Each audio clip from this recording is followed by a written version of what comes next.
le bébé qui commence par faire ses dents quand il est prêt.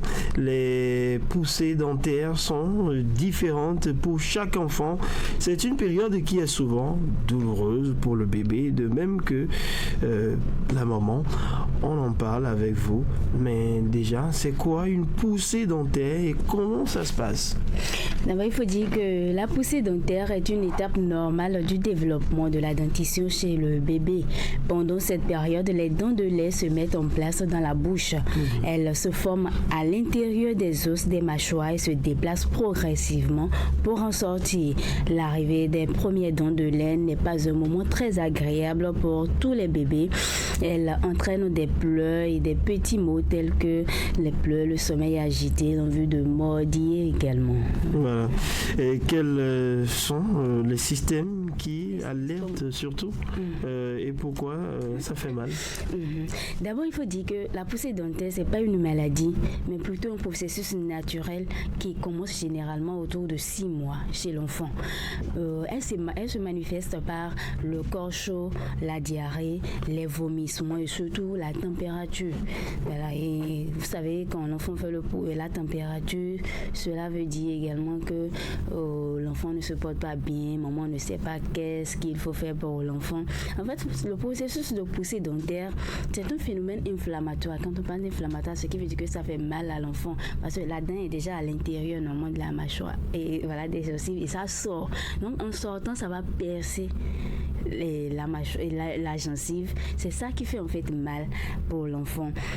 Et quand ça me fait mal, généralement la maman s'affole parce que comme l'enfant ne peut pas parler, l'enfant va pleurer tout le temps. Il ne s'exprime pas les pleurs. Voilà, il ne s'exprime pas les pleurs, il ne va pas dormir. Et généralement, pourquoi est-ce que ça fait mal?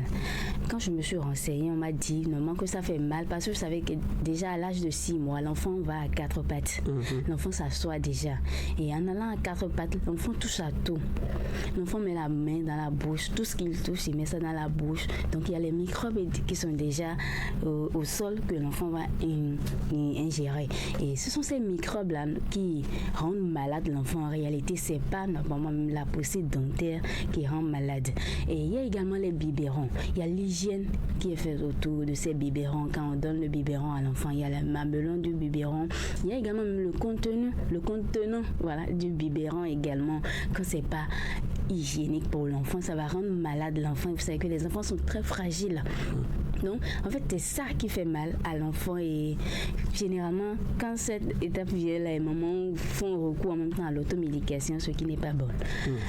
Alors, il faut dire qu'il faut être propre. Voilà, il faut être propre. Comment les mamans doivent alors gérer cette période en plus En fait, voilà, pour gérer cette période, voilà pourquoi on demande au moment de allaiter l'enfant exclusivement au lait maternel pendant au moins 6 mois.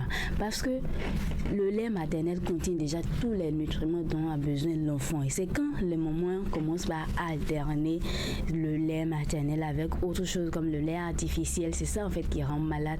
Donc, on recommande au moment de allaiter l'enfant exclusivement au lait maternel pendant 6 mois, de faire attention également à l'hygiène. Et quand l'enfant commence déjà par présenter ces genres de symptômes, par exemple, il faut envoyer directement l'enfant à l'hôpital. Et puis, c'est même recommandé que même quand on ne fait pas de symptômes, il faut aller consulter un dentiste au moins 1 fois par an. Bon, c'est dit qu'il faut le faire au moins 2 fois par an, mais bon, on connaît notre poche actuellement, c'est pas bon, les choses sont pas bonnes, donc il faut le laisser et aller au moins 1 fois consulter chez le dentiste. Puis c'est le dentiste qui va pouvoir recommander maintenant qu'est-ce qu'il faut donner à l'enfant, parce que généralement quand ça commence, les mamans courent à la pharmacie où on demande à l'autre voisine, elle dit quand mon enfant voulait faire ses dents, voilà telle chose que j'ai acheté à l'enfant, et directement on va acheter cela, c'est pas recommandé, c'est proscrit. Voilà. Pour plus de précision, je vais vous inviter à suivre les explications du docteur Pierre-Paul Adjofogué.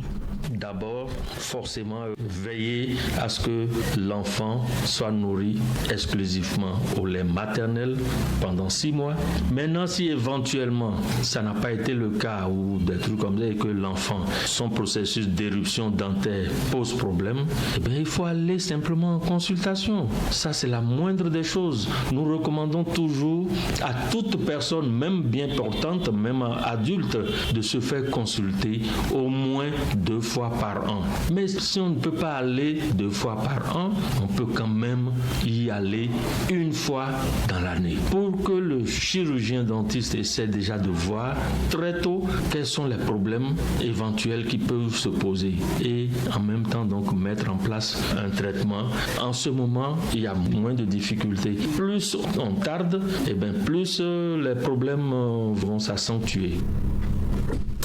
Et voilà, merci. Je crois que c'est tout. On en sait un peu plus sur ce sujet, la poussée dentaire. Et bon courage à toutes les mamans qui traversent cette période.